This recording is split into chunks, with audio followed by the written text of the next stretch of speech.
Every successful brand has an innovator audience. And if you don't nurture that audience, if you don't carry them through with you and you start to just chase the masses because you're afraid of either losing sales or you just want to make it big so fast, you could end up hurting everything. And so I'm going to tell you how Gatorade in 1965, when it first launched, did an exceptional job at influencer marketing that I think the principles are so relevant for you today. And I think you're going to get so much value out of that. If you're a marketer and you have a brand new product that could be even a new category, how do you go about it? How do you actually go about marketing? Well, I'm going to teach you what that secret is on how to look at your target audience, to your positioning, to the brand, to the whole thing using one of my favorite products, which I think has done an amazing job with it, which is Gatorade. And if you're like me, that, Be Like Mike commercial is stuck in my head now for my entire life because one, I love Michael Jordan. Then two, you've got Gatorade in there, and then I was hooked for life. But how did that start? What was that beginning? How do you actually market a brand new product that is going to be even potentially a new category? So Gatorade was started in 1965. Yeah, a long time ago. So you got to think about it. Go back then in your mind, and I want you to think about what was going on in 1965 in Florida at the University of Florida, where Ray Graves was the coach. And they were having a horrible season. That team was sucking it. But they also had that they had to train in the heat. I don't know if you've ever been to Florida in the summer. It is not fun. It is not pleasant. It is humid. It is hot. You're sweating like crazy. And their players were just dogging it out there. They were getting heat exhaustion. They had players that had to sit off a lot, and so they couldn't do reps. And Ray was talking to one of the scientists, one of the doctors there. His name is Robert Cade. And he said, hey, listen, is there anything we can do? So he talks to the food scientist there, and they're like, you know what? Your players, they're sweating a ton, but they're losing electrolytes and carbohydrates. I think if we can fuel them with those two things and with water, I think we've got something. So Robert Cade created this concoction of potassium, sugar, salt, and water. And it tasted like crap. It was horrible. It was so bad. But the players would just drink it back, and they started to see massive improvement. And they started to see less people sitting off. They were seeing actually a little bit more energy. They actually started winning games. And then they started, working on the formula a bit to make it actually taste better. And it's amazing what you can do with a little bit of more sugar and a little bit of different flavoring to be able to create these benefits for it. So now you're thinking there, it's, the late 60s, you've got this University of Florida Gators drinking what players started to call Gatorade. And so now you've got these coaches and stuff saying, hey, what's this Gatorade you guys are drinking down there?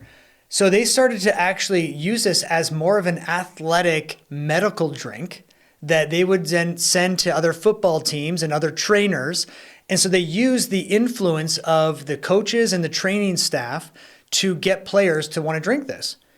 So then all of a sudden you start to keep going in the around late 60s, early 70s, the Kansas City Chiefs national football team said, hey, we'd like to get Gatorade too, because you had players that have graduated that now are playing. They're like, hey, we got to get some Gatorade over here. So they started creating these big tubs of Gatorade. Right now, they used to, have like that big, Gatorade logo on it that we all see all over the place. But at the beginning, it was just these big tubs, and you'd see these players going over these little cups, and everybody started being like, hey, what are you guys drinking over there?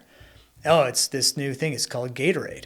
Like, can you imagine that? If you're going to start a brand, like calling it Gatorade is probably the weirdest thing. Like Gatorade, I don't get it.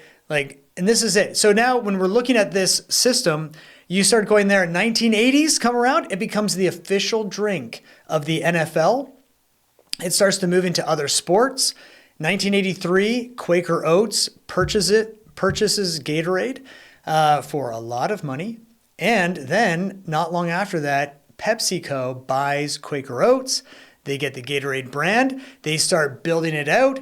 Now we have this billions of dollars brand with so many different varieties, options that moved into protein packs and a whole bunch of different areas. And it's synonymous now with football, with basketball, with hockey, with all these professional sports, and consumers everywhere, even if they're not athletes, drinking Gatorade.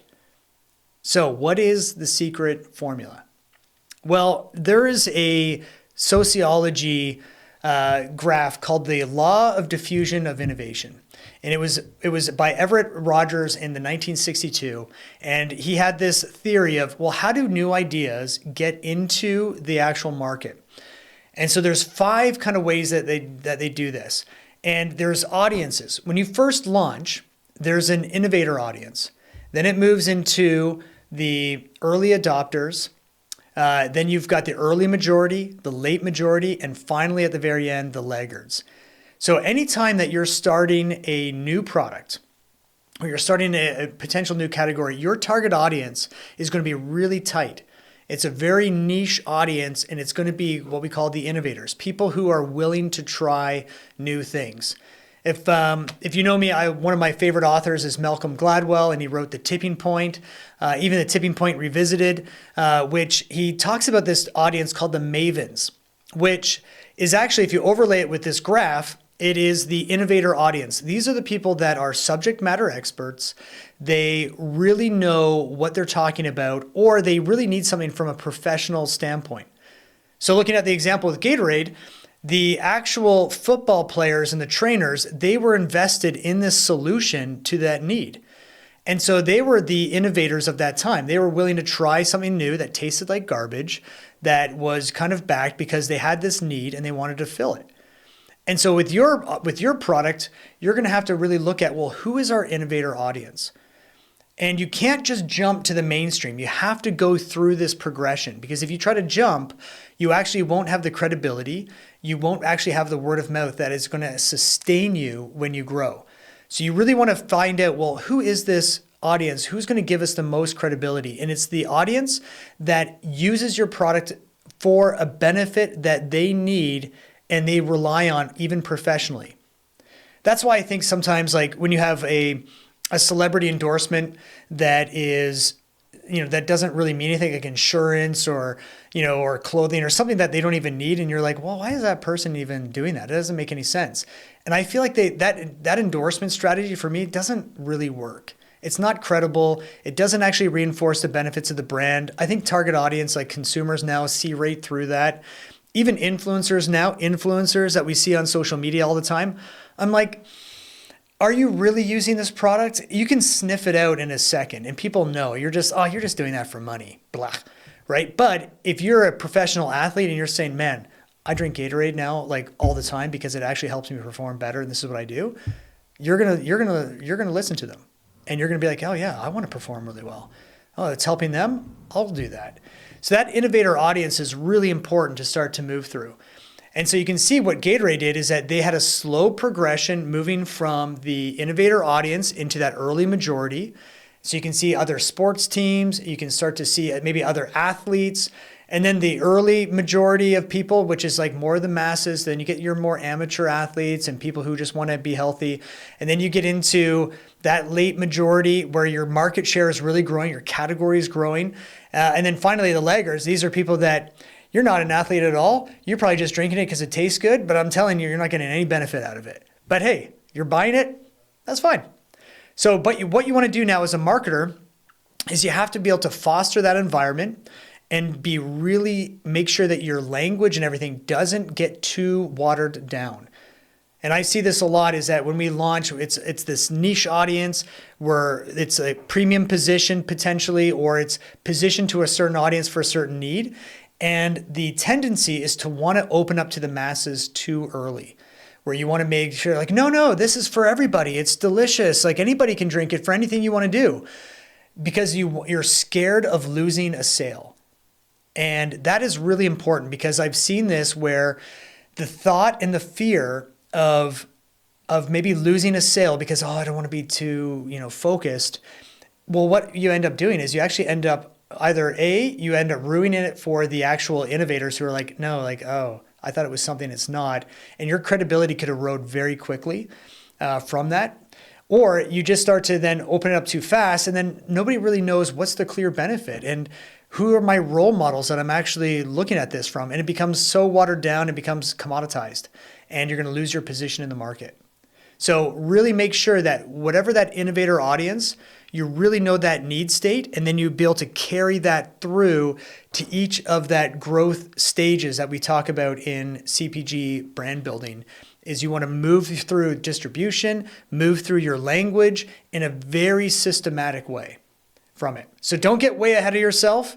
Don't start chasing the masses too quick. Have strategic patience to be able to walk it through, because every new idea takes a lot of time. And if you think about it, this was almost 60 years ago now that we're talking about Gatorade. Now they're $1 billion, but back then they were small and they started well.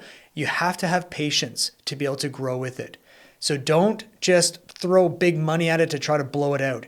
Have patience, work through it. Successful businesses are a marathon. They're not a sprint. Regardless of what you see out there with all these big stories of big exits and stuff like that, that's the very, very minority. The majority of businesses are a marathon, step by step, doing the right steps, growing profitably, taking the time with a great product. And if you do that, you're going to be successful and you're going to have a great life doing it. So if you like these insights, come join us at CPG Brand Builders, where we talk CPG marketing with tools, resources, events, cohorts. If you're in this zone, we want you to come join us because you're absolutely going to love it. So I hope to see you there.